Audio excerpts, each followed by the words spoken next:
കൂടെ ആരെങ്കിലും ഉണ്ട്. കാരണം ഇപ്പം നിങ്ങൾ തന്നെ ഇവിടെ കയറാൻ ബുദ്ധിമുട്ടുണ്ടല്ലേ. അപ്പോൾ ഒരാളെയും കൊണ്ട് ഇങ്ങോട്ട് കയറണമെങ്കിൽ പിന്നെ ഒരിക്കലും കൈ ഒരാളെ കൊണ്ട് കെട്ടിക്കാൻ കഴിയില്ല. എന്താണ് ഈ കൊലപാതകവുമായി ബന്ധപ്പെട്ട് അല്ലെങ്കിൽ ഇത്തരത്തിലൊരു സംഭവം നടന്നതുമായി ബന്ധപ്പെട്ട് പറയാനുള്ളത്? ഇന്നലെ വൈകുന്നേരം ഒരു 9 മണിയോടുകൂടി തുടിയപ്പലം റെയിൽവേ സ്റ്റേഷനിൽ ഒരു 300 മീറ്റർ അകലെയുള്ള വീട്ടിൽ ഈ പ്രതിയാണെന്ന് പറയുന്ന ഈ പയ്യൻ വന്ന് വെള്ളം ചോദിച്ച് വെള്ളം കൊടുത്തു. മലപ്പുറം കരുവാരക്കുണ്ടിൽ 16കാരനായിട്ടുള്ള ഒരു യുവാവ്, ഇപ്പൊ അങ്ങനെ പറയാൻ പറ്റത്തുള്ളൂ, കൊച്ചു പയ്യനെന്നൊന്നും പറയാൻ പറ്റത്തില്ല. യുവാവ് 14കാരിയെ തീർത്തു. എല്ലാവരും അറിഞ്ഞ ന്യൂസാണ്. ഞാൻ ഈ മാതാപിതാക്കളെടുത്ത് കൈയെടുത്തു കുമ്പിടാം. മക്കൾ വന്ന് പറയും, അമ്മേ അച്ഛ ഞങ്ങൾക്ക് പഠിക്കണമെങ്കിൽ ഫോണില്ലാതെ പറ്റത്തില്ല. ഇപ്പൊ നോട്ട്സ് എല്ലാം ഫോണിലാണ് വരുന്നത്, പേപ്പറിലും ബുക്കിലും ഒന്നുമല്ല എഴുതുന്ന. ഞങ്ങളുടെ നോട്ട്സ് എല്ലാം വരുന്നത് ഈ പറഞ്ഞതുപോലെ ഫോണിലും കാര്യങ്ങളിലൊക്കെയാണ്. ഞങ്ങൾക്കിപ്പോൾ സ്കൂളിൽ ഫോണില്ലാണ്ട് പഠിക്കാൻ പറ്റത്തില്ല. അതുകൊണ്ട് ഞങ്ങൾക്ക് ഒരു കുറഞ്ഞത് 35,000 രൂപയുടെ ഫോണെങ്കിലും വേണം. നമ്മൾ ഏറ്റവും കൂടുതൽ ഇപ്പോൾ സ്കൂളുകാർ പ്രിഫർ ചെയ്യുന്നത് ഐഫോൺ പോലത്തെ അത്രയും 1.5 ലക്ഷത്തിന്റെ ഫോണാണ്. എങ്കിലും കുറഞ്ഞതൊരു 35,000ന്റെ ഫോണെങ്കിലും ഇല്ലെങ്കിൽ പറ്റില്ല എന്ന് പറഞ്ഞ് മക്കൾ വന്ന് പറയും. ഇത് കേൾക്കാത്ത പാട് ലോൺ എടുത്തും കുടുംബശ്രീയിൽ പോയും അവിടെ ഇവിടെ ലോൺ എടുത്തു അല്ലെങ്കിൽ പണയം വെച്ചും മക്കള് അയ്യോ പഠിക്കാനായിട്ട് ഇനി ഫോണില്ലാണ്ട് പറ്റണില്ല എന്ന് പറഞ്ഞുകൊണ്ട് ഫോൺ വാങ്ങിക്കൊടുത്ത് മാതാപിതാക്കളും മക്കളെ നശിപ്പിക്കരുത്. എനിക്ക് അതേ പറയാനുള്ളൂ. അതുപോലെ സ്കൂളുകാരടുത്ത് എനിക്ക് പറയാനുള്ളത്, നിങ്ങൾ സ്കൂളിൽ പഠിപ്പിക്കുന്നത് പാഠപുസ്തകം മാത്രമാകരുത്. നല്ലതും ചീത്തയുമായിട്ടുള്ള കാര്യങ്ങൾ പറഞ്ഞ് മനസ്സിലാക്കി കൊടുക്കണം. അതുപോലെ സ്കൂളുകാരടുത്ത് എനിക്ക് പറയാനുള്ളത്, ചിലപ്പം നിങ്ങൾ സ്കൂളിലൊക്കെ ക്ലാസ്സിൽ ഗ്രൂപ്പും വാട്സപ്പ് ഗ്രൂപ്പും അവിടെ നോട്ടിടലും ഇവിടെ നോട്ടിടലും ഒക്കെ പരിപാടികൾ കാണും. ഇതേ തുടർന്നിട്ടും വീട്ടിൽ പോയി പിള്ളേർ ഫൈറ്റ് ചെയ്തിട്ട് ഫോണൊക്കെ മേടിക്കും. ആ പരിപാടി വേണ്ട. കുറഞ്ഞത് ഒരു 18 വയസ്സെങ്കിലും കഴിഞ്ഞിട്ട് മതി പിള്ളേരുടെ കയ്യിൽ ഫോണ് എന്നേ ഞാനും പറയുള്ളൂ. എൻ്റെ കയ്യിലും ഉണ്ടായിരുന്നു. 10ാം ക്ലാസ്സൊക്കെ കഴിഞ്ഞ സമയത്ത് കീപാഡ് ഫോണൊക്കെ ഉണ്ടായിരുന്നു ആ സമയത്ത്. പക്ഷെ അത് ഞാനും അന്ന് നമ്മുടെ അറിഞ്ഞുകൂടാത്ത പ്രായത്തിൽ പല കോപ്രായങ്ങളും കാണിച്ചു കൂട്ടിയിട്ടുണ്ട്. എന്ന് വെച്ചിട്ട് ഇന്നേവരെ ഒരു പെൺകുട്ടിയുടെ അടുത്ത് മോശമായിട്ട് പെരുമാറുക അങ്ങനെയൊന്നും അല്ല. പക്ഷെ കാണാൻ പാടില്ലാത്ത പല വീഡിയോസൊക്കെ ആ പ്രായങ്ങളിലും ഇരുന്ന് കാണാറുണ്ടായിരുന്നു. സീരിയസ്ലി പറയാമല്ലോ, അത് അറിവില്ലാത്ത ആ പ്രായത്തിൽ നമ്മളും ചെയ്തിട്ടുണ്ട്. നമ്മുടെ കയ്യിലന്ന് ഫോൺ കിട്ടിയത് കൊണ്ടാണ്. പക്ഷെ ഇന്ന് അത് വേറെ ലെവലിൽ അഡ്വാൻസ് ആയിട്ട് വളർന്നിരിക്കുകയാണ് സുഹൃത്തുക്കളെ. അത് വളരെയധികം മോശമായ രീതിയിലാണ് മൊബൈൽ ഫോൺ ഇന്നത്തെ തലമുറയെ ബാധിച്ചു കൊണ്ടിരിക്കുന്നത്. കൊച്ചു കുട്ടിയുടെ അടുത്ത് ഫോൺ എടുത്ത് കൊടുത്തു കഴിഞ്ഞാൽ ആ കുട്ടികൾ യൂസ് ചെയ്യുന്ന രീതി നിങ്ങൾ ശ്രദ്ധിച്ചു വേണം. നമ്മൾ യൂസ് ചെയ്യുന്നതിനേക്കാളും സ്പീഡായിട്ടും വളരെ എല്ലാം പെട്ടെന്നായിരിക്കും ആ പിള്ളേർ യൂസ് ചെയ്യുന്ന ഫോൺ. അപ്പോൾ സ്കൂളിൽ ഫോണില്ലാണ്ട് പഠിക്കാൻ പറ്റില്ല എന്ന് പറഞ്ഞുകൊണ്ട് പിള്ളേരെ ഒന്ന് വീട്ടിൽ പറഞ്ഞു കഴിഞ്ഞാൽ ഉടനെ ഫോൺ വാങ്ങി കൊടുക്കരുത്. നിങ്ങളുടെ ഫോൺ കൊടുക്കുക. നോട്ട്സ് എന്തെങ്കിലും ഉണ്ടെങ്കിൽ നിങ്ങളുടെ ഫോണിൽ വാങ്ങിയിട്ട് അത് നോക്കി പിള്ളേർക്ക് പഠിക്കാൻ കൊടുക്കുക. അതുപോലെ ഈ ഫോൺ വാങ്ങി കൊടുത്ത് പിള്ളേരുടെ വഴിക്ക് വിട്ടിട്ട് നിങ്ങൾ പണമുണ്ടാക്കുന്നതിൻ്റെ തിടുക്കത്തിൽ ഓടും. അവസാനം ഇതുപോലെ ഇരിക്കും. ഇവിടെ 14 വയസ്സായ ഒരു പെൺകുട്ടിക്ക് 16കാരനുമായിട്ട് റിലേഷൻഷിപ്പ്. ഈ പെൺകുട്ടിയുടെ വീട്ടുകാർ പലതവണ അത് വേണ്ട എന്നൊക്കെ പറഞ്ഞു. പക്ഷേ ഈ 16 വയസ്സുകാരനായിട്ടുള്ള ഈ പയ്യൻ ഈ പെൺകുട്ടിയുടെ വീട്ടിൽ തലേ ദിവസം, ഈ പെൺകുട്ടി മരണപ്പെടുന്നതിന് തലേ ദിവസം ഒന്ന് പ്രശ്നം വരെ ഉണ്ടാക്കിയിരിക്കുകയാണ്. നിങ്ങളപ്പോൾ ആ ഒരു മൈൻഡ് സെറ്റ് ഒന്ന് ആലോചിച്ച് നോക്ക്. 16 വയസ്സുള്ള പ്രായത്തിൽ നമ്മൾ എന്നാ ചെയ്തുകൊണ്ടിരുന്നു? കച്ചികളി, പിന്നെ പപ്സ് തീറ്റി, അവിടെ പോവുക ഇവിടെ പോവുക, പിള്ളേരെ എന്നൊക്കെ 5 2 രൂപയൊക്കെ വെച്ച് പിരിച്ച് സിപ്പപ്പ് കുടിക്കും, അല്ലെങ്കിൽ എന്തെങ്കിലുമൊക്കെ മേടിച്ച് കുറുക്കുറിയും പപ്സും ഒക്കെ തിന്ന് ഈ ഒരു പരുവത്തിലാണ് നമ്മൾ നടന്നത്. സത്യം. അത്യാവശ്യമെങ്കിലും ഒരുവിധം നമ്മൾ സെറ്റപ്പായി തുടങ്ങിയത് സ്കൂൾ കാലഘട്ടം കഴിഞ്ഞ് ഡിഗ്രിയിലോട്ടൊക്കെ കയറിയ സമയത്താണ്. അല്ലാണ്ട് ഇങ്ങനെയൊന്നും അറിയില്ല. ഒരു കൂടെ പഠിക്കുന്ന ഒരു കുട്ടിയെ തീർക്കുക, അല്ലെങ്കിൽ 16 വയസ്സായ ഒരുത്തന്റെ മൈൻഡ് സെറ്റ് ഒരു പെൺകുട്ടിയെ തീർക്കുക, എനിക്കത് മനസ്സിലാവുന്ന പോലുമില്ല. നമുക്കൊന്നും അങ്ങനത്തെ ചിന്തയും പോയിട്ടില്ല. നമ്മളൊന്നും അങ്ങനെ ചിന്തിക്കാനുള്ള ശക്തിയില്ലായിരുന്നു. പിന്നെ ഒരു കാര്യം ഞാൻ കൺഫേം പറയാം, ഇവൻ ഒറ്റയ്ക്കല്ല ഈ പരിപാടി ചെയ്തിട്ടുള്ള.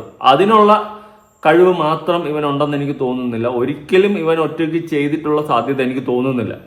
പകരം അവിടെ ആരൊക്കെയോ ഇവനെ സപ്പോർട്ട് ചെയ്തിട്ടുണ്ട്, എന്തൊക്കെയോ ചെയ്യാൻ പാടില്ലാത്തത് ചെയ്തിട്ടുണ്ട്. ഇത് ഈ പയ്യൻ അടക്കം ചെയ്തിട്ടുണ്ട്.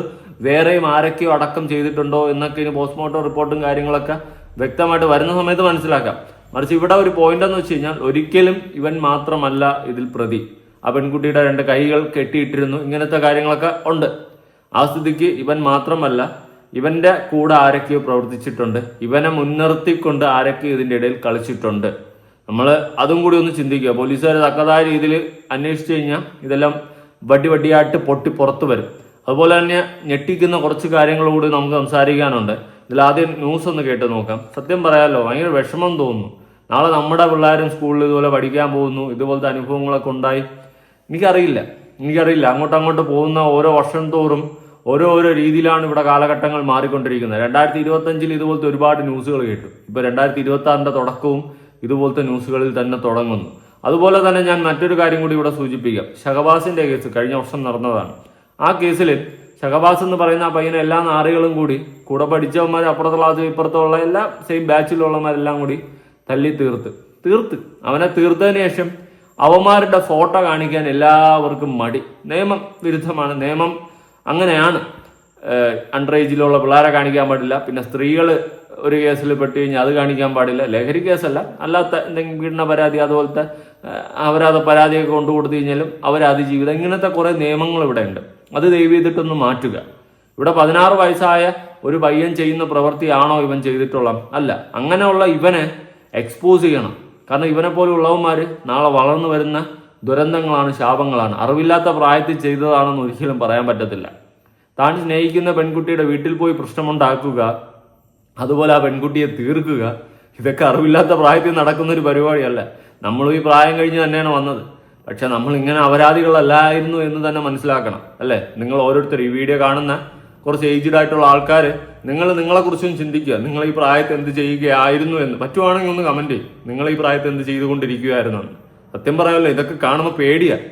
നാളെ ഇപ്പം ഞാൻ മാരീഡ് അല്ല, നമ്മുടെ ലൈഫിലും കല്യാണം, കുട്ടി, കുളന്ത എന്നുള്ളൊരു ജീവിതം വരുന്ന സമയത്ത് ആ പിള്ളേർ ഇതുപോലത്തെ കടമ്പയെല്ലാം കടന്ന് മാറി മുന്നോട്ട് ജീവിതത്തിലോട്ട് കയറുമോ എന്നുള്ളൊരു പേടിയുണ്ട്. ഇവിടെ മാതാപിതാക്കൾ വലിയൊരു പങ്ക് തന്നെയുണ്ട്. മക്കളെ ഉണ്ടാക്കിയിട്ടിട്ട് മക്കളെ തിരിഞ്ഞു നോക്കത്തില്ല. അവർ പണം ഉണ്ടാക്കുന്ന ഓട്ടത്തിലോടും. മക്കൾക്ക് നല്ലൊരു ഫ്രണ്ടായി മാറുകയോ അല്ലെങ്കിൽ മക്കളുടെ കാര്യങ്ങൾ ഡെയിലി അന്വേഷിക്കുകയോ ഒന്നും ചെയ്യത്തില്ല. ഇവിടെ ഈ പെൺകുട്ടിയുടെ വീട്ടുകാര് പേടിച്ചിരുന്നെന്ന് തോന്നുന്നു, ഇവനെ പേടിച്ച്. അറ്റ്ലീസ്റ്റ് ഇവൻ ഇങ്ങനെ ഒന്ന് വീട്ടിലൊക്കെ പ്രശ്നം ഉണ്ടാക്കിയപ്പോഴും ഇവനുമായിട്ടുള്ള റിലേഷൻ അറിഞ്ഞ സമയത്ത് അവന്റെ വീട്ടിലും കൂടി അറിയിക്കണമായിരുന്നു. അതുപോലെ തന്നെ അവന്റെ വീട്ടുകാർ, ആ പയ്യന്റെ വീട്ടുകാർ അവനെ നേരെച്ചോ വളർത്തിയിട്ടില്ല. നല്ലതും ചീത്തയും പറഞ്ഞു കൊടുത്ത് അവനെ വളർത്തിയിട്ടില്ല. എങ്കിൽ ഇങ്ങനെ തലതെറിച്ച ഒരുത്തനായിട്ട് അവൻ മാറത്തില്ല. ആ വീട്ടുകാർ ഏത് പോണാത്ത വീട്ടുകാരെന്ന് എനിക്കറിയത്തില്ല. ആ പയ്യന്റെ വീട്ടുകാർ എന്തിനാണ് ഇങ്ങനെയുള്ള ഒരുത്തനൊക്കെ ഉണ്ടാക്കി ഇട്ടിട്ട് വളർത്താൻ കഴിയില്ലെങ്കിൽ ഉണ്ടാക്കി ഇടുന്നതെന്നാണ് എനിക്ക് ചോദിക്കാനുള്ളത്. വല്ലാത്തൊരവസ്ഥയാണ്. ഇത്തരം ന്യൂസുകൾ കാണുമ്പോൾ സത്യം പറഞ്ഞാൽ ഒരു വിങ്ങലോട് മാത്രമാണ് കാണാൻ സാധിക്കുന്നത്. ആ കുടുംബത്തിന് ഇനി ലൈഫ് ടൈം സെറ്റിൽമെന്റ് ആയില്ലേ? അവരുടെ മകൾ പോയി. അവനാണെങ്കിൽ ഇനി കുറച്ച് ദിവസം കഴിഞ്ഞ് അവിടെ ജയിലിലൊക്കെ പോകും. ജയിലിലാണെങ്കിൽ ഇപ്പൊ ശമ്പളവും കൂട്ടി കൊടുത്തിട്ടുണ്ട്. ജൂനൈലായാലും ഇപ്പുറത്ത് വന്നതിന് ശേഷം ശമ്പളമൊക്കെ കൂട്ടി കൊടുത്ത് അടിപൊളിയായിട്ട് തിന്ന് കൊഴുത്തും കൊണ്ടിങ്ങ് ഇറങ്ങും. പിന്നെ അണ്ടർ ഏജ് ആയതുകൊണ്ട് അതിനുള്ള കുറെ ഇളവും കിട്ടും. അടുത്ത് വന്നിട്ട് ഇതിനേക്കാളും പ്രവൃത്തികളും തന്തയില്ലായ്മകളും വീണ്ടും കാണിച്ച് ഇതിനേക്കാളും ചെറ്റയായിട്ട് അവൻ ഈ സമൂഹത്തിൽ വീണ്ടും വളരും. ഇതൊക്കെയാണ് സംഭവിക്കാൻ പോകുന്നത്. നിങ്ങളല്ലേ നോക്കിക്കോ ഞാൻ പറയുന്നതിൽ എന്തെങ്കിലും മാറ്റം ഉണ്ടാവുമെന്ന്. എന്തായാലും ന്യൂസ് കേട്ടു നോക്കാം. മലപ്പുറം കരുവാരക്കുണ്ടിൽ കാണാതായ 14-കാരിയെ കൊല്ലപ്പെട്ട നിലയിൽ കണ്ടെത്തി. വാണിയമ്പലം പുള്ളിപ്പാടം റെയിൽവേ ട്രാക്കിന് സമീപത്തെ കുറ്റിക്കാടിന് സമീപമാണ് മൃതദേഹം കണ്ടെത്തിയത്. സംഭവത്തിൽ സുഹൃത്തിനെ പോലീസ് കസ്റ്റഡിയിലെടുത്തു. പെൺകുട്ടിയെ കണ്ടെത്തിയതാണെന്ന് സുഹൃത്ത് പോലീസിന് മൊഴി നൽകി. ഇന്നലെ രാവിലെ സ്കൂളിലേക്ക് പോയ പെൺകുട്ടി വൈകുന്നേരം തിരിച്ചെത്താതെ വന്നതോടെയാണ് കുടുംബം പോലീസിൽ പരാതി നൽകിയത്. ഇന്നലെ വൈകിട്ട് സ്കൂളിലോട്ട് പോയ കുട്ടി തിരിച്ചു വരാതായപ്പോഴാണ് പോലീസിൽ പരാതി നൽകിയത്. നല്ല കാര്യമുണ്ട്. എന്തെങ്കിലും കാര്യമുണ്ടോ? കുറ്റിക്കാട്ടിയെ കൊണ്ട് ഇട്ടിരുന്നു. അത് ഒറ്റയ്ക്ക് ചെയ്യില്ല. ഇവനത് ചെയ്യാൻ പറ്റില്ല എന്ന് അവിടെയുള്ള നാട്ടുകാർ തന്നെ പറയുന്നുണ്ട്. കാരണം അവിടുത്തെ കാടും ആ കുറ്റിക്കാടും അവിടുത്തെ രീതികളും അങ്ങനെയാണ്. ആ സ്ഥിതിക്ക് ഇവൻ ഒറ്റയ്ക്ക് ആ പെൺകുട്ടിയെ കൊണ്ട് അവിടെ ഇടാൻ പറ്റത്തില്ല എന്നുള്ളൊരു കാര്യം വ്യക്തമായിട്ട് പറയുന്നുണ്ട്. അല്ലാത്ത അവസ്ഥ തന്നെ. എന്തായാലും സഹായിച്ച സഹായോളികളെയും കൂടി തൂക്കണം, എല്ലാത്തിനെയും ശിക്ഷിക്കണം, ഈ പയ്യന് ഉൾപ്പെടെ. ഇവന്റെ ഫേസൊക്കെ എക്സ്പോസ് ചെയ്യേണ്ടതാണ്. ഹിന്ദിനെ മറച്ച് പിടിക്കണം എന്നാണ് ഞാൻ ആലോചിക്കുന്നത്. നിയമം ചില സമയത്ത് കാണിക്കുന്നത് തോന്നിവാസമാണോ എന്ന് വരെ തോന്നിപ്പോവും. അങ്ങനത്തെ പുച്ഛം നിറഞ്ഞ രീതിയിലുള്ള കുറേ നിയമങ്ങൾ ഇവിടെ ഉണ്ട്. അതൊക്കെ മാറണം, മാറ്റി എഴുതണം. എന്ന് നന്നാവാനോ എന്തോ ദൈവത്തിനറിയാം. നാട്ടുകാരൊക്കെ പറയുന്ന കുറച്ച് കാര്യങ്ങളുണ്ട്, കേട്ടിട്ട് നമുക്ക് കുറച്ച് കാര്യങ്ങൾ സംസാരിക്കാനുണ്ട്. കുറച്ച് തെളിവുകളും ഉണ്ട്.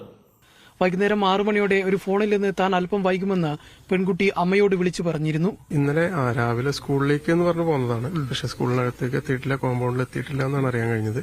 ആബ്സെന്റ് ആണ്. ഒരു 6:30 മണിയോടുകൂടിയൊക്കെ കുട്ടി ഈ രക്ഷിതാവിനെ വിളിച്ചു. ഏത് ഭാഗത്താണെന്ന് ചോദിക്കുമ്പോൾ കുട്ടി കൃത്യമായിട്ട് എവിടെയാണെന്നൊന്നും പറയുന്നില്ല. പക്ഷെ ആ ടവർ ലൊക്കേഷൻ നോക്കിയിട്ടാണ് പോലീസുകാർ ഇവിടെ ഈ ഏരിയ ആണെന്ന് കണ്ടെത്തി. 14 വയസ്സുള്ള ഒരു പെൺകുട്ടി തന്റെ 16 വയസ്സുള്ള കാമുകനോടൊപ്പം പോയിരിക്കുകയാണ്. സ്കൂളിൽ പോകുന്നു എന്ന് പറഞ്ഞ ആ പെൺകുട്ടി പോയിട്ട് സ്കൂളിൽ എത്തിയിട്ടില്ല.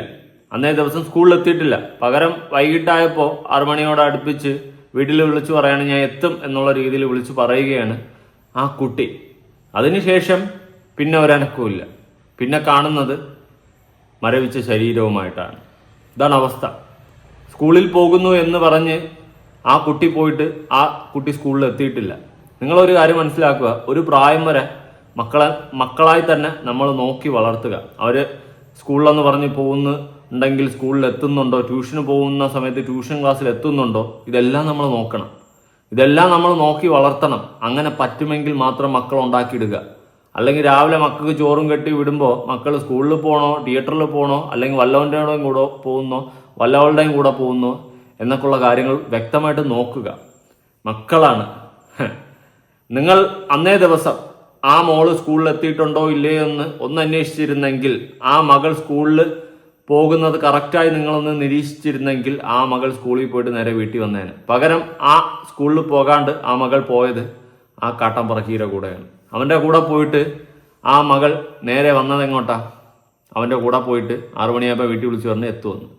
ഇതാണ് അവസ്ഥ. നിങ്ങളൊന്ന് ആലോചിക്കും ഇന്നത്തെ പിള്ളേരൊക്കെ ഏത് രീതിയിലാണ് പോകുന്നതെന്ന്. ഞാനൊക്കെ കട്ടടിച്ചിട്ടുള്ളത് തന്നെ കോളേജ് എത്തിയപ്പോഴാണ്. സ്കൂളിലൊന്നും കട്ടടി പോലും ഇല്ലായിരുന്നു. എന്ന് സ്കൂളിൽ പോകും, വയ്യെങ്കിൽ മാത്രം പോകത്തില്ല. എല്ലാം കറക്റ്റായിട്ട് പോകുമായിരുന്നു. സത്യം ഉള്ള കാര്യം പറയാം, ഞാൻ പഠിക്കാൻ ബുദ്ധിയാണെന്നല്ല, ഞാൻ പക്ഷേ സ്കൂളിലൊക്കെ കറക്റ്റായിട്ട് പോകുമായിരുന്നു. അറ്റൻഡൻസും ഉണ്ടായിരുന്നു. കോളേജിലും ആദ്യത്തെ 1-2 സെമ്മൊന്നും വലിയ കുഴപ്പമില്ലായിരുന്നു. പിന്നെയൊക്കെയാണ് നമ്മൾ കട്ടടിക്കുന്നത്. നമ്മൾ കട്ടടിച്ച് വേറെ ഒന്നിനും പോയൊന്നുമില്ലടേ, കാറ്ററിങ്ങിന് പോകുമായിരുന്നു. സത്യം, കാറ്ററിങ്ങിന് പോകും, കുറച്ച് പൈസ നമ്മുടെ ചിലവ് നമ്മൾ ഉണ്ടാക്കുമായിരുന്നു. കോളേജല്ലേ, ആ ഒരു ഇത് മാത്രമായിരുന്നു നമുക്കുള്ളത്. അല്ലാണ്ട് അപരാധത്തിനൊന്നും അല്ല പോകുന്നത്. അല്ലെങ്കിൽ ഇതുപോലെ വല്ലവനെയൊക്കെ കൊല്ലാനും അല്ല പോകുന്നത്. ഇതൊക്കെ കടന്നു പോകുന്നത്. എനിക്ക് ആലോചിക്കുമ്പോൾ തന്നെ എന്തോ പോലെയാണ് തോന്നുന്നത്. എന്ത് രീതിയാണ് ഇവിടെ നടന്നു പോകുന്നതെന്നൊരു പിടിയും കിട്ടുന്നില്ല. നാട്ടുകാർ പറയുന്നത് കേൾക്കാം. 22-നാണ് ഞാൻ എന്ത് ചെയ്യുന്നത്, കരുവാരുണ്ട് SHOക്ക് അവന്റെ അച്ഛന്റെ നമ്പർ കൈമാറുന്നത്. 10:45 ആകുമ്പോൾ ഞാൻ ഒന്നുകൂടി അവന്റെ ഫോട്ടോ എന്തെങ്കിലും ഉണ്ടോ എന്ന് അറിയാനും വേണ്ടിയിട്ട് SHOക്ക് ഒന്നുകൂടി കോൺടാക്ട് ചെയ്തിരുന്നു. SHO പറഞ്ഞത് കസ്റ്റഡിയിലാണ് എന്നുള്ളതാണ്. ആൺ സുഹൃത്തിനെ കസ്റ്റഡിയിലെടുത്ത് ചോദ്യം ചെയ്തതോടെയാണ് കൊലപാതക വിവരം പുറത്തറിയുന്നത്. ശേഷം കൊലപ്പെടുത്തുകയായിരുന്നുവെന്ന് ഇയാൾ പോലീസിന് മൊഴി നൽകി. ഇൻക്വസ്റ്റ് നടപടികൾക്ക് ശേഷം മൃതദേഹം മഞ്ചേരി മെഡിക്കൽ കോളേജിലേക്ക് മാറ്റി. ഇന്നലെ വൈകുന്നേരം 6 മണിക്ക് ശേഷം ഈ പ്രദേശത്ത് വെച്ചാണ് കൊലപാതകം നടന്നതെന്നുള്ള നിഗമനത്തിലാണ് പോലീസ്. കൊലപാതകം നടത്തി എന്നാണ് ആൺ സുഹൃത്ത് പോലീസിന് മൊഴി നൽകിയിട്ടുള്ളത്. അതേസമയം ഇതുമായി ബന്ധപ്പെട്ട് മറ്റാരുടെയെങ്കിലും പങ്കുണ്ടോ എന്നതടക്കമുള്ള കാര്യങ്ങൾ അന്വേഷിക്കുകയാണ്. 16 വയസ്സായതുകൊണ്ട് അവൻ ആൺ സുഹൃത്താക്കി.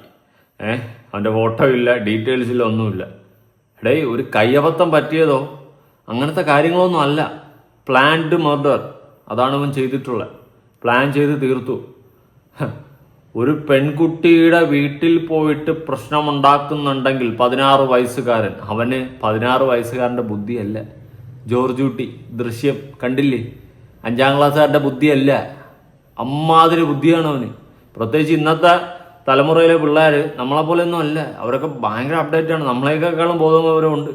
സത്യം പറഞ്ഞാൽ ഇന്നത്തെ കാലത്ത് ഈ അണ്ടർ ഏജ് 18-ന് താഴെയൊന്നും അല്ല, ഒരു 10 വയസ്സിന് താഴെ പോകണം. 10 വയസ്സ് കഴിഞ്ഞാൽ പിള്ളേർ വേറെ ലെവല. ആ സെറ്റപ്പാണ് പോകുന്നത്. തല തെറിച്ച രീതിയിലാണ് പോകുന്നത്. സത്യം പറയാം, ഉള്ള കാര്യം പറയാം. സീരിയസ്ലി എനിക്ക് എന്തോ ഭയങ്കര ഒരു ഇതാണ് തോന്നുന്നത്. ഇന്നത്തെ കാലത്തെ പിള്ളേരൊക്കെ എങ്ങോട്ട് പോകുന്നുണ്ടെന്ന്. ഞാൻ ക്രിസ്മസിൻ്റെ അന്നത്തെ ഒരു കഥ പറഞ്ഞാണ്. ക്രിസ്മസിനാണോ ന്യൂ ഇയറിനാണോ ഏതോ ഒരു ദിവസം, ഈ ലാസ്റ്റ് ക്രിസ്മസ് ആണോ ന്യൂ ഇയർ ആണോ എന്നുള്ള ഡൗട്ടേ ഉള്ളൂ. ന്യൂ ഇയർ ആണെന്ന് തോന്നുന്നു. ഞാൻ പുറത്തോട്ട് പോയായിരുന്നു. ന്യൂ ഇയർ തന്നെ തോന്നുന്നു കേട്ടോ. ന്യൂ ഇയർ തന്നെ. കാരണം ഞാൻ പള്ളിയിൽ പോയിട്ട് തിരിച്ചു വന്ന സമയത്തായിരുന്നു. അപ്പോൾ പള്ളിയിൽ പോയിട്ട് തിരിച്ചു വന്നിട്ടും എൻ്റെ ഫ്രണ്ടിൻ്റെ കൂടെ നമ്മൾ ചെറിയൊരു ഫുഡ് അടിയും ചെറിയൊരു കറക്കമൊക്കെ പ്ലാൻ ചെയ്ത് നമ്മളങ്ങനെ പോയായിരുന്നു. അപ്പോൾ പോയിട്ട് പോകാൻ വേണ്ടിയിട്ട് ഞാൻ പുറത്തിറങ്ങി നിൽക്കുകയാണ്. പുറത്തിറങ്ങി നിൽക്കുന്ന സമയത്ത് എൻ്റെ വീടിൻ്റെ ഓപ്പോസിറ്റ് 2 കടയുണ്ട്, പലവ്യഞ്ജന കടയും ഒരു മുറുക്കാൻ കടയുണ്ട്. അപ്പോൾ ഇത് ക്ലോസ്ഡ് ആണല്ലോ, രാത്രിയായി 1 മണിയൊക്കെ കഴിഞ്ഞ് കുറേ സ്കൂൾ പിള്ളേർ ചെറിയ പിള്ളേർ, ഈ മറ്റേ ബാഗി പാൻറ്റൊക്കെ ഇട്ട് മീശ പോലും കുരുത്തിട്ടില്ലാത്ത കുറേ പീക്കറി പിള്ളേർ വെള്ളം അടിച്ച് കോൺ തെറ്റി വന്ന് കടവരാന്തകളിൽ കിടക്കുകയാണ്. അതിൽ ഒരുത്തനെ പിടിക്കണം, മറുത്തവനെ പിടിക്കണം, എന്നിട്ട് ഏതൊക്കെ കുറേ വേറെ എവിടെ നിന്ന് വന്ന് എല്ലാത്തിനും തൂക്കി പറക്കിയിട്ട് അടിച്ച് പൂഞ്ഞ് കിടന്ന് എടുത്തോണ്ടൊക്കെ പോകുന്നുണ്ട്. സീരിയസ്ലി ഞാനൊരു കാര്യം ചോദിക്കട്ടെ, ഈ വീട്ടുകാരൊക്കെ ഏത് രീതിയിലാണ് മക്കളെ നോക്കുന്നത്? ഏത് രീതിയിലാണ്? എനിക്കറിയാൻ പാടില്ല. മക്കള് എവിടെ പോകുന്നോ എന്ത് ചെയ്യുന്നെന്നോ ഒന്നും ഇന്ന് മാതാപിതാക്കൾ അന്വേഷിക്കുന്നില്ല. മക്കൾ ചോദിക്കുന്ന പൈസ എടുത്തു കൊടുക്കും, ഫോൺ ചോദിച്ചു അത് മേടിച്ചു കൊടുക്കും, തോന്നിവാസങ്ങൾക്കെല്ലാം വിടും. എന്നിട്ട് പേര് 2K കിഡ്, ജെൻസി കിഡ്, പുരോഗമന നമ്മളെല്ലാം പറഞ്ഞു കഴിഞ്ഞാൽ നമ്മളെ ക്രൂശിക്കും. ഞാൻ അന്ന് ലൈവ് കാണുന്ന കാഴ്ചയാണ്. ഞാൻ എന്ത് ചെയ്യാൻ? എനിക്കെന്തും ചെയ്യാൻ പറ്റുമോ? അമ്മാരത്ത് പോയി പറഞ്ഞു കഴിഞ്ഞാൽ അമ്മാർ മറ്റേ വാളൂരി എന്നെ വെട്ട്, ചകവാസിനെയൊക്കെ വെട്ടിയതുപോലെ ഇതായിരിക്കും നടക്കണത്. ചുമ്മാ ഞാൻ എന്തിനു പോയി തല വെച്ച് കൊടുക്കുന്നത്? അത് ഞാൻ ഒറ്റയ്ക്ക് നിൽക്കുകയായിരുന്നു. എൻ്റെ ഫ്രണ്ട്സ് വരാൻ വേണ്ടിയിട്ട് ഞാൻ കാത്തിരിക്കുകയായിരുന്നു. ആ സമയത്താണ് ഇങ്ങനെ ഒരു കാഴ്ച ഞാൻ കാണുന്നത്. അവിടെ തന്നെ എല്ലാം വാളും വെച്ച്, അയ്യോ വാൾ മീൻസ് ഛർദിലാണ് കേട്ടോ, നിങ്ങൾ മറ്റേ വാളെന്ന് വിചാരിക്കും, വാള് അതാണ് ഞാൻ ഉദ്ദേശിച്ചത്. അങ്ങനെ മൊത്തത്തിൽ കുളമായിട്ടൊക്കെ കിടക്കണം, വോമിറ്റ് ചെയ്തെല്ലാം കൂടി കീഞ്ഞ് കിടക്കുകയായിരുന്നു. പിള്ളേർ, സ്കൂൾ പിള്ളേർ, എനിക്കൊന്ന് 10-ലോ അതൊക്കെ തന്നെ വരും, +1 ആ ഒരു റേഞ്ചിലേ വരത്തുള്ളൂ. ഇതാണ് അവസ്ഥ. ഇന്നത്തെ കാലഘട്ടം പോകുന്നതാണ് ഞാൻ പറയുന്നത്. ഒന്നും പറയാനില്ല. നമുക്ക് അങ്ങോട്ടും ഇനി നശിച്ചടേ, ഉള്ള കാര്യം പറയാം. സീരിയസ്ലി തീർത്തും പറഞ്ഞു കഴിഞ്ഞാൽ നശിച്ച് വരുന്ന തലമുറകളെല്ലാം. കൂടുതൽ ഒന്നും ഇതിൽ പറയാനില്ല, നാട്ടുകാർ പറയുന്ന ബാക്കി കേൾക്കാം.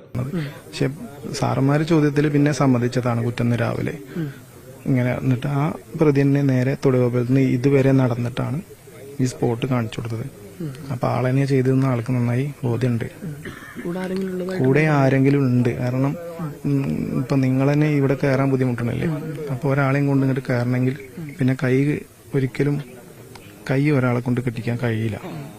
അല്ലെങ്കിൽ അത്രയും ലഹരി എന്തെങ്കിലും അടിമ അങ്ങനെ ആക്കിയിട്ടുണ്ടാവും. അങ്ങനെ സംശയിക്കുന്നുണ്ട്. എന്തായാലും പോസ്റ്റ്മോർട്ടം വന്നാലേ നമുക്ക് കൂടുതൽ പറയാൻ പറ്റുള്ളൂ. അത് കഴിഞ്ഞിട്ട് അങ്ങനെ ആവാനാണ് സാധ്യത. അല്ലെങ്കിൽ ഇവിടെയൊക്കെ വെളിച്ചമൊക്കെ കാണുമല്ലോ. ഇവിടുന്ന് അപ്പുറത്ത് ഇപ്പൊ ഞങ്ങളൊക്കെ അവിടെയൊക്കെ ചോദിച്ചപ്പോൾ ഇവിടുന്ന് ഇത്ര ഹൈറ്റിൽ നിൽക്കുന്നതുകൊണ്ട് അവിടേക്കൊക്കെ ശരിക്കും ലൈറ്റ് കാണാം, സൗണ്ടൊക്കെ ശരിക്കും കേൾക്കുമെന്നാണ് അവർ പറയുന്നത്. ഓക്കെ, ഇത് നാട്ടുകാരനായിട്ടുള്ള ഒരു വ്യക്തിയാണ് പറയുന്നത്. ഇദ്ദേഹം പറയുന്നത് വെച്ചിട്ട് ഒറ്റയ്ക്ക് ഇത് ചെയ്യാൻ പറ്റത്തില്ല, ആ രീതിയിലാണ്. കാരണം അവിടെയുള്ള ആ ഒരു കുറ്റിക്കാട്ടിലോട്ട് പോകാൻ അത്രയും പ്രയാസമാണ്. ആ സ്ഥിതിക്ക് ഒറ്റയ്ക്ക് ആ പെൺകുട്ടിയും കൊണ്ടുപോവുക എന്നത് അസാധാരണമാണ്. ആ സ്ഥിതിക്ക് മറ്റാരുടെയൊക്കെ സഹായം ഉണ്ടായിരുന്നു. ഇനി അങ്ങനെ ഒറ്റയ്ക്ക് കൊണ്ടുപോയാൽ ലഹരിയുടെ പുറത്താകണം, അതിനും ചാൻസ് കുറവാണ്. എനിക്ക് തോന്നുന്നത് വേറെ ആരൊക്കെ സഹായിച്ചിട്ടുണ്ടായിരുന്നു. പിന്നെ ആ കാലയളവിൽ ആരൊക്കെ അവിടെ ചുറ്റി നടക്കുന്നതൊക്കെ കണ്ടിട്ടുണ്ടായിരുന്നു. പിന്നെ ഇപ്പം കാണാനില്ല അവരെ. അങ്ങനത്തെ കുറച്ച് സംസാരങ്ങളൊക്കെ വരുന്നുണ്ട് പുറത്തോട്ട്. എന്തായാലും തക്കതായ രീതിയിൽ പോലീസൊന്ന് അന്വേഷിക്കുക. ഇനി പറഞ്ഞിട്ടൊന്നും കാര്യമില്ല, നഷ്ടപ്പെടേണ്ടതെല്ലാം നഷ്ടപ്പെട്ടു. പക്ഷെ ഇവന്റെ കൂടെ ഉണ്ടായിരുന്ന നാറുകളെയും കൂടി പിടിക്കുക. അത് ഇവന്റെ കൂടെ പഠിച്ച പിള്ളേരാണോ അല്ലെങ്കിൽ വേറെ ആരെങ്കിലും ആണോ? ഇപ്പൊ സത്യം പറഞ്ഞാൽ സ്വന്തം അപ്പനെ പോലും വിശ്വസിക്കാൻ പറ്റാത്ത കാലമാണ് കേട്ടോ. ഞാൻ അത് ഉറപ്പായിട്ട് പറയാം. അങ്ങനത്തെ ഒരു കാലഘട്ടമാണ്. ആ രീതിയിലാണ് ഇന്നത്തെ കാലഘട്ടം പൊക്കോണ്ടിരിക്കുന്നത്. സൂചിപ്പിക്കണമെന്ന് തോന്നി എൻ്റെ ഇടയിൽ കൂടി. എന്തായാലും തക്കതായ രീതിയിൽ അന്വേഷണം നടത്തുക, കൂടെ ഉണ്ടായിരുന്നവന്മാരെയും പിടിക്കുക, പൂട്ടുക. കാര്യമൊന്നുമില്ല, കുറച്ച് കളയുമ്പോൾ പുറത്തിറങ്ങും. എങ്കിലും ഒരു മനസമാധാനത്തിന്, അത്രേ ഉള്ളൂ. ഒന്നുമില്ല. ഇവിടെ ദുബായിലെ പോലത്തെ നിയമങ്ങൾ കൊണ്ടുപോകാൻ അന്ന് നന്നായ എന്ന് പറയാം ഈ നാട്. അല്ലാണ്ട് ഞാൻ പറയത്തൊന്നുമില്ല. ഇതുപോലത്തെ തലവറിച്ചവന്മാരെയൊക്കെ പിടിച്ച് അകത്ത് കൊണ്ടിട്ട് പോറ്റി വളർത്തി വലുതാക്കി വെളിയിൽ വിടും. അവിടെ പഠനം, അത് ഇത്, ഇപ്പൊ ശമ്പളവും കൊടുക്കണം. എന്തോന്നില്ല ഇത്, ഗവൺമെന്റ് ജോലിയൊന്നും വേണ്ടല്ലോ, ഇനി ജയിലിൽ പോയി. ഇവിടെ വെള്ളം ഏതൊരു വീട്ടിൽ നിന്ന് വെള്ളം കുടിച്ച സമയമുണ്ട്. തൊടിയപ്പലം സ്റ്റേഷൻ മാസ്റ്ററോട് ക്യാഷ് ചോദിച്ചിട്ടുണ്ട്. അല്പം ഇവിടുന്ന് ട്രെയിൻ കയറി മുങ്ങാല പരിപാടിക്ക് ആവാം. വൈകുന്നേരം ഒരു 6 മണിയോട് കൂടി കുട്ടി വിളിച്ചല്ലോ അമ്മേ, അതിനുശേഷമായിരിക്കും ഈ സംഭവം. അതെ, അതിനുശേഷമാണ് ഈ സംഭവം ഉണ്ടായിട്ടുള്ളത്. ഈ 8 മണി 8:30 ഉള്ളിൽ ഈ പയ്യൻ കൃത്യം നടത്തിയതിനു ശേഷം ഈ പയ്യൻ അടുത്തുള്ള ഏതോ വീട്ടിൽ പോയിട്ട് വെള്ളം വാങ്ങി കുടിച്ചിട്ട് അവിടെ നിന്ന് ഫോൺ വാങ്ങി ഇവന്റെ വീട്ടിലോട്ട് വിളിച്ചു. അത് നല്ല പ്ലാൻഡാണ് കേട്ടോ. കാരണം ഇവന്റെ അതിന് തെളിവുകളൊന്നും വരരുത്. ആ ഒരു സെറ്റപ്പിലാണ് ഇവൻ കളികളൊക്കെ കളിക്കുന്നത്. പിള്ളേരുടെ കയ്യിൽ മൊബൈൽ ഫോൺ എത്തിയത് തന്നെ വലിയൊരു വിപത്തായി മാറിയിട്ടുണ്ട്. ഉള്ള കാര്യം പറയാം. ഇന്ന് മൊബൈൽ ഫോൺ ഉള്ളത് കൊണ്ട് തന്നെ ഈ സ്കൂള് കഴിഞ്ഞു കഴിഞ്ഞാലും വീട്ടിൽ വന്നിട്ടും ഇവരുടെ ബന്ധങ്ങൾ അങ്ങോട്ട് പുതുക്കും. പണ്ട് നമ്മൾ പഠിക്കുമ്പോൾ അങ്ങനത്തെ വലിയ പുതുക്കലൊന്നുമില്ല. അതാണ് അതിൻ്റെ മറ്റൊരു സത്യം. കാരണം സ്കൂളിൽ പോകുന്ന സമയത്ത് ഫ്രണ്ട്ഷിപ്പായിരിക്കും, കാര്യങ്ങളായിരിക്കും, പയ്യന്മാരുമായിട്ട് നല്ല കണക്ഷൻ ആയിരിക്കും. പിന്നെ വീടുകളിൽ നമ്മൾ കളിക്കാനൊക്കെ പോകാറുണ്ട്, അങ്ങനെയൊക്കെ വരും നമ്മുടെ കൂട്ടുകാരുമായിട്ടൊക്കെ, സ്കൂളിൽ പഠിക്കുന്ന പിള്ളേരുമായിട്ടൊക്കെ. പക്ഷെ പെൺപിള്ളേരുമായിട്ട് നമുക്ക് ആരും കണക്ഷൻ വരത്തില്ല. പക്ഷേ നമ്മളിപ്പോൾ പയ്യന്മാരും പെൺപിള്ളേരും ഒക്കെ എന്ന് വെച്ചാൽ ഭയങ്കര കണക്ഷനാണ്. കണക്ഷൻ എങ്ങനെയാണെന്ന് വെച്ച് കഴിഞ്ഞാൽ ഫോൺ വഴി. പറയാൻ പാടില്ലാത്ത എല്ലാ അപരാധം പറയുകയും കാണിക്കുകയും ചെയ്യുന്നതെന്ന് ഫോൺ വഴിയാണ്. അവിടെ നിന്ന് തുടങ്ങും. പിന്നെ പോയി നിൽക്കുന്നത് പരിപാടിയില്ല. ഈ സെറ്റപ്പിലാണ് ഇന്നത്തെ കാലഘട്ടം പോകുന്നത്. ഓപ്പണായിട്ട് പറയാമല്ലോ, ഈ സെറ്റപ്പിലാണ് പോകുന്നത്. ഇതൊക്കെ മാറേണ്ട സമയം കഴിഞ്ഞു. മാറത്തില്ല, കൂടുതൽ നശിച്ചുകൊണ്ടിരിക്കുകയാണ് തലമുറകൾ എന്ന് തന്നെ സൂചിപ്പിക്കാൻ കഴിയും. നിങ്ങൾ ആലോചിച്ചാൽ മതി, ഞാനിത് പറയാതെ തന്നെ നിങ്ങൾക്കറിയാം. അതുകൊണ്ട് മക്കളെ വളർത്തേണ്ടത്, നേരെ വളർത്തേണ്ടത് മാതാപിതാക്കളുടെ കടമയാണ്. പൈസ ഉണ്ടാക്കുന്നത് ആർക്ക് വേണ്ടിയാണ്? നിങ്ങളുടെ മക്കൾക്ക് വേണ്ടി. ആ മക്കൾ ഇല്ലെങ്കിൽ പിന്നെ പൈസ കൊണ്ട് നിങ്ങൾക്ക് ഉപയോഗമില്ല, മക്കൾക്കും ഉപയോഗമില്ല. നിങ്ങളെ എല്ലാം കൂടി അങ്ങ് തീരും. അതുകൊണ്ട് ഉണ്ടാക്കിയിടുന്ന മക്കളെ നേരെ വളർത്തുക. ഒരെണ്ണമെങ്കിൽ ഒരെണ്ണം നല്ലതും ചീത്തയും പറഞ്ഞു കൊടുത്ത് നല്ലൊരു ഫ്രണ്ട്ലി പാരൻ്റായി മാറി, പിള്ളേർക്ക് നല്ലൊരു കൂട്ടുകാരനായി മാറി, അല്ലെങ്കിൽ കൂട്ടുകാരിയായി മാറി പാരൻസ് മാറുക. ആ രീതിയിൽ പിള്ളേരെ വളർത്തിയെടുത്ത് നല്ലതും ചീത്തയും പറഞ്ഞു കൊടുത്ത് വളർത്തുക. ഉണ്ടാക്കിയിട്ടിട്ട് തോന്നിയോടെ വിട്ടിട്ട് ജെൻസിയും കിഡും 2K കിഡും പുണ്ടെന്നൊക്കെ പറഞ്ഞുകൊണ്ട് ഓരോന്ന് തലതെറിച്ചതൊക്കെ ഇറങ്ങിക്കോളും നശിപ്പിക്കാനായിട്ട്. ഇന്നത്തെ പിള്ളേർക്ക് അഹങ്കാരമാണ്. ഞാനെന്ന ഭാവം എന്തൊക്കെയോ ഉങ്കാണ്, അവരെന്തോ വലിയ സംഭവം എന്നൊക്കെയാണ് തോന്നില്ല. അവരുടെ നിപ്പും ഭാവങ്ങളൊക്കെ കാണുമ്പോൾ നമുക്ക് മനസ്സിലാവുന്നതാണ്. നമ്മളും പഠിച്ചതേ സ്കൂളിൽ, നമുക്ക് ഇമാതിരി അപരാധം അഹങ്കാരമൊന്നും ഇല്ലായിരുന്നു. ഉള്ള കാര്യം പറയാം. അപ്പൊ പറയും നിനക്കൊക്കെ അസൂയല്ലടാ. പിന്നെ ഇതല്ലേ അസൂയപ്പെടാനുള്ള കാര്യം. സൂപ്പർ. ബാക്കി നാട്ടുകാരെ പറയുന്ന കേൾക്കാം. എന്താണ് ഈ കൊലപാതകവുമായി ബന്ധപ്പെട്ട് അല്ലെങ്കിൽ ഇത്തരത്തിലൊരു സംഭവം നടന്നതുമായി ബന്ധപ്പെട്ട് പറയാനുള്ളത്? ഇന്നലെ വൈകുന്നേരം ഒരു 9 മണിയോടുകൂടി തുടിയപ്പലം റെയിൽവേ സ്റ്റേഷനിൽ ഒരു 300 മീറ്റർ അകലെയുള്ള വീട്ടിൽ ഈ പ്രതിയാണെന്ന് പറയുന്ന ഈ പയ്യൻ വന്നിരുന്നു. വന്ന് വെള്ളം ചോദിച്ച് വെള്ളം കൊടുത്തു. അപ്പോൾ എവിടുന്നാ വരുന്നതെന്ന് അന്വേഷിച്ചപ്പോൾ അവൻ പിന്നെ കടയിൽ ജോലി ചെയ്യുന്നതാണ്, വഴിതെറ്റി വന്നതാണെന്ന് പറഞ്ഞു. അങ്ങനെ അവർ അവിടെയുള്ള വീട്ടിൽ നിന്ന് പിന്നെ ഫോൺ വാങ്ങി അവൻ്റെ വീട്ടിലേക്ക് വിളിച്ചു. ഇയാളുടെ കയ്യിൽ ഫോൺ ഉണ്ടായിരുന്നില്ല, എന്നാലും അവർ ചോദിച്ചിരുന്നോ അറിയോ? അല്ല, അയാളെ കയ്യിലുണ്ടോ എന്നുള്ളത് അറിയില്ല, ഫോൺ ഉണ്ടായിരുന്നോ എന്നുള്ളത് അറിയില്ല. അവിടുന്ന് ഫോൺ വാങ്ങി അവൻ്റെ വീട്ടിലേക്ക് വിളിച്ചു. അവൻ്റെ പ്ലാനേ ഉണ്ട്.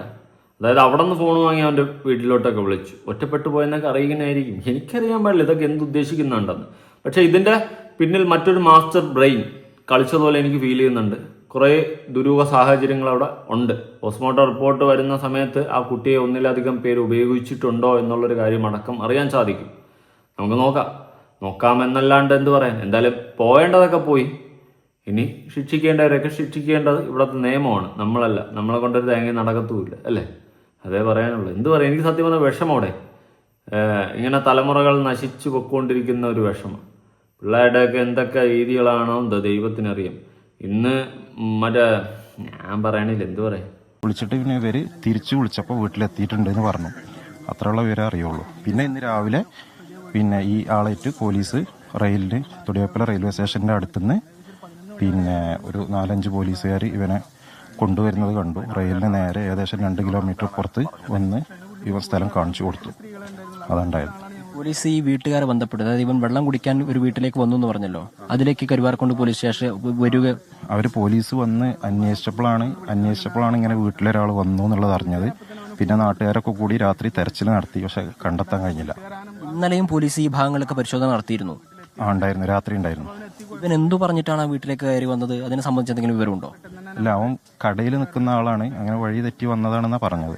ഒന്ന് വെള്ളം ചോദിച്ചു, വെള്ളം കൊടുത്ത് പിന്നെ അവിടെ വീട്ടിൽ നിന്ന് ഫോൺ എടുത്ത് വിളിച്ചിട്ട് അവൻ പോവുകയും ചെയ്തു. വീട്ടിലേക്ക് എന്താണ് വിളിച്ച് സംസാരിക്കുന്നതിനെ സംബന്ധിച്ച കാര്യങ്ങളൊക്കെ കേട്ടിരുന്നു? അവരെന്തെങ്കിലും പറഞ്ഞിട്ടുണ്ടായിരുന്നു? അങ്ങനെ കേട്ടില്ല, അതറിയില്ല കറക്റ്റ്. ഏകദേശം എത്ര സമയം കഴിഞ്ഞിട്ടായിരിക്കും തിരിച്ചു വിളിച്ചിട്ടുണ്ടാവുക? അതല്ല, അതൊരു 11 മണിക്ക് അവന് പിന്നെ വീട്ടിലെത്തിയെന്നാ പറഞ്ഞത് വീട്ടുകാര്. ഇവന്റെ പെരുമാറ്റത്തിൽ പരിഭ്രാന്തിയോ ദുരൂഹതയോ തോന്നിയിട്ടായിരിക്കും ഇവരെങ്ങനെ പറഞ്ഞിട്ടുണ്ടാവാനുള്ള സാധ്യത? അങ്ങനെ ഒരു പേടി ഉണ്ടായിരുന്നു. അപ്പോൾ അവൻ പിന്നെ പന്നി മുന്നിക്ക് ചാടി എന്നൊക്കെ പറയണത്. അതായത് വാഹനത്തിൽ ബൈക്കിലായിരുന്നു ബൈക്കിലല്ല, അവൻ വീട്ടിൽ വന്നിട്ട് പിന്നെ വെള്ളം ചോദിച്ചിട്ട് അങ്ങനെ തന്നെ വർക്ക് ചെയ്യുന്ന ഷോപ്പത്തെ ആള്. അതുപോലെ വേറൊരു കേസ് ഞാൻ പറയാം. ഇന്ന് പിള്ളേർക്ക് 18 വയസ്സാകുന്നതിന് മുന്നേ ബൈക്ക് കൊടുക്കുക, ബൈക്ക് എടുത്ത് കൊടുക്കുക, കാറ് കൊടുക്കുക, ഇങ്ങനത്തെയൊക്കെ ഒരു പ്രവണതയുണ്ട്. പിള്ളേര് ഇന്ന് ജനിക്കുന്നതേ സ്വർണ്ണക്കറണ്ടിയിലാണ്. നമ്മളൊക്കെ 18 വയസ്സാവാതെ എൻ്റെ വീട്ടിലൊന്നും എനിക്ക് വണ്ടി പോലും തന്നിട്ടില്ല. എൻ്റെ അച്ഛൻ താക്കോൽ പോലും തരത്തില്ല. ലൈസൻസ് വാങ്ങിച്ചിട്ട് വന്നിട്ട് വണ്ടി എടു. ഇതായിരുന്നു എൻ്റെ വീട്ടിലെ അവസ്ഥ. അതൊരു സൈക്കിളും ചവിട്ടിക്കൊണ്ട് നടന്നു. 18 വയസ്സായി ഞാൻ ഒട്ടനെ പോയി. എനിക്ക് 18 വയസ്സായത് ലൈസൻസ് അപ്ലൈ ചെയ്ത് ഡ്രൈവിംഗ് സ്കൂളിൽ പോയി കാറും പഠിച്ചിട്ടാണ് ഞാൻ വണ്ടി ലൈസൻസ് എടുത്തത്. അല്ലാണ്ട് എൻ്റെ വീട്ടിൽ ലൈസൻസ് പോലും മീൻസ് വണ്ടി പോലും എനിക്ക് തന്നിട്ടില്ല, ഓടിക്കാൻ തന്നിട്ടില്ല. എൻ്റെ വീട്ടിൽ ബൈക്ക് ഉണ്ടായിരുന്നു, അച്ഛൻ തരത്തില്ല. ലൈസൻസ് എടുത്തു കഴിഞ്ഞാൽ വണ്ടി ഓടിക്കാൻ തരാം. എന്നിട്ട് ഞാൻ ലൈസൻസ് ഉണ്ടായിരുന്നിട്ട് ഡിഗ്രിയിൽ കോളേജിലൊക്കെ പോകുന്ന സമയത്ത് എനിക്ക് വണ്ടി തന്നിട്ടില്ല പോകാനായിട്ട്. ഒരു തവണ എങ്ങാണ്ട് ഫൈനൽ ഇയറിന് ആ സമയത്ത് ഓണത്തിനോ ക്രിസ്മസിനോ എങ്ങാണ്ട് ഒരു തവണ എനിക്ക് തന്നിട്ടുണ്ട് ബൈക്ക്, അല്ലാണ്ട് തന്നിട്ടില്ല. അങ്ങനെയൊക്കെയാണ് നമ്മൾ പഠിച്ചതും വളർന്നതും ജീവിച്ചത്. അന്ന് അതുകൊണ്ട് ഇന്ന് ജീവനോടെ ഇരിക്കുന്നു, അല്ലെങ്കിൽ ജയിലിൽ കിടക്കുമായിരുന്നു ഇതുപോലത്തെ അവസ്ഥയാണെങ്കിൽ. ഇന്ന് പിള്ളേർ, ഞാൻ കാണുന്ന കാഴ്ചകളാണ്, ഈ പീക്കറി പിള്ളേർ ബൈക്കുകളും കൊണ്ട് നടക്കും. എന്തോന്ന് കാലഘട്ടം, ഡ്യൂക്കും MT ഒക്കെ എടുത്തോണ്ടങ്ങ് നടക്കും. എൻ്റെ പൊന്നു, എനിക്കൊന്നും പറയാനില്ലടേ. ഏത് രീതിയിലാണ് ഇന്നത്തെ തലമുറയും കാലഘട്ടം പോകുന്നതെന്ന് ഒരു പിടിയും കിട്ടുന്നില്ല. പിള്ളേർ ചോദിക്കുന്ന എല്ലാം വീട്ടുകാർ ലോൺ എടുത്തായാലും കടം മറിച്ചായാലും പണയം വെച്ചായാലും എടുത്തു കൊടുക്കും. അതൊക്കെയാണ് അവസ്ഥകൾ. ഇനി സാറ് പറയുന്നത് കേട്ട് നോക്കാം, അധ്യാപകൻ. ഈ പയ്യനും തമ്മിൽ അടുപ്പമുണ്ട് നിങ്ങൾക്ക് അറിയാമായിരുന്നു? 1-2 പ്രാവശ്യമൊക്കെ പിടിച്ചിട്ടുണ്ട്. അങ്ങനെ പോലീസിലൊക്കെ കൊടുത്തിട്ടുള്ള കാര്യങ്ങളാണ്.